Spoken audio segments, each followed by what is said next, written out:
संघर्ष योद्धा मनोज दादा यांचं हे 7वं उपोषण आहे। या 7व्या उपोषणाला आज 4 दिवस झालं आणि हे उपोषण थोडं आगळं वेगळं म्हणजे का तर आज शेकडो कार्यकर्ते दादाबरोबर उपोषणाला बसलेले आहेत। आज 4था दिवस आहे उपोषणाचा। त्याची तब्येत बिघडली आहे आणि आंदोलनकर्त्याची पण तब्येत बिघडली आहे। तिथं कुठलीही वैद्यकीय सुविधा तिथं उपलब्ध नाही किंवा शासनाने अद्यापपर्यंत त्यांचा कुठला प्रतिनिधी पाठवलेला नाही।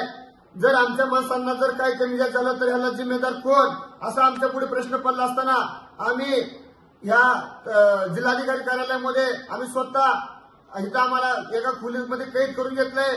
आम्ही त्यांना 5 वाजेपर्यंत वेळ देतोय। 5 वाजेपर्यंत जर आमच्या मागण्या नाही मान्य झाल्या तर आम्ही इथं सामूहिक आत्मदहन करणार आणि ह्याला जिम्मेदार सरकार राहील।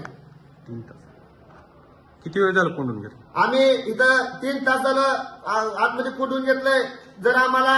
जर आमच्या मागण्या नाहीत मान्य झाल्या किंवा दादांचं उपोषण जर नाही सुटलं सरकारने नाही सोडलं तर आम्ही इथं सामूहिक आम्ही इथं आत्मदहन करणार आणि ह्याला जिम्मेदार सरकार राहणार।